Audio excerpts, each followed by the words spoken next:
It is now widely accepted that our planet is warming due to climate change. It's causing detrimental issues from inadequate water quality to extreme heat. However, many Americans have not considered the third layer to this climate crisis: how the warming atmosphere poses an immediate threat to our health. This is what we call climate medicine. A major aspect of this is health equity, when everyone has equal access to health care. When you combine these two terms, you get how climate change impacts different communities' health unequally. A recent survey shows that only 32% of Americans can name a specific way in which climate change is harming health. Well, today we will explore 3 important health consequences due to climate change: respiratory diseases, infectious diseases, and mental health issues. Let's start with respiratory diseases. There are many factors that can cause or exacerbate respiratory diseases. 1. Air pollution. Proliferation and concentrations of ozone can cause irritation in your airways and lungs. 2. Increased allergens. Pollen and allergens from plants can cause increased allergies, asthma, inflammation, and swelling. 3. Extreme heat. Exposure to extreme heat can cause heat exhaustion, heat stroke, asthma, and COPD. 4. Natural disasters.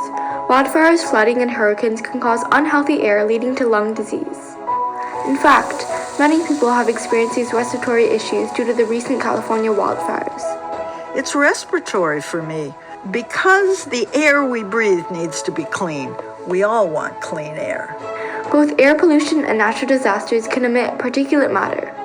These fine particles, which are smaller than 2.5 microns in diameter, can penetrate deep into our lungs, causing irritation, COPD, and asthma.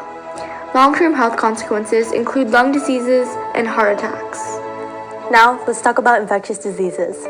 Climate change has exacerbated over 200 infectious diseases. These diseases are from germs such as viruses, bacteria, fungi, and parasites, which enter the body, multiply, and cause an infection. In particular, we'll talk about vector-borne diseases, many of which are ascribed to climate change. Common vector-borne diseases include malaria, Zika, dengue, carried by mosquitoes, and Lyme disease, carried by ticks. According to the WHO, vector-borne diseases account for over 17% of all infectious diseases and cause around 700,000 deaths per year. Global warming creates ideal conditions for vector-borne infectious diseases to thrive, which can lead to an increased spread of illnesses in new areas and higher transmission rates. Personally, as someone who studies infectious diseases and diseases transmitted by mosquitoes, I'm especially concerned about the ways that climate change could cause more diseases to spread in different places, especially because infectious diseases can spread really quickly to a lot of people. So you can have these really large, fast impacts. Health is not just physical, it's mental too. Natural disaster victims may experience mental health issues such as anxiety, PTSD, trauma, or depression in the aftermath of wildfires, hurricanes, flooding, and more. For many people, just considering the future of the planet can cause anxiety and depression. According to Climate Central, 70% of Americans report feeling at least somewhat worried about global warming, with 35% feeling very worried. Eco-anxiety is a new term used to describe the fear of how climate change will negatively impact our own future and that of generations to come. Here is Dr. Barbara Ernie from Stanford Climate and Health. 56% of Gen Z worries about climate change every single day. In all 3 topics, health inequities are present.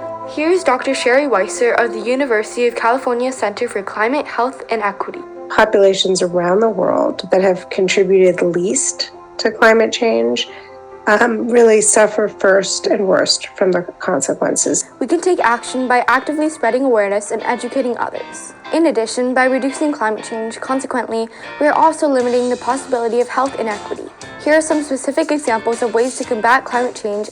First, contact your local, state, or even national government. Second, support organizations committed to reducing the health issues due to climate change. Third, spread the word.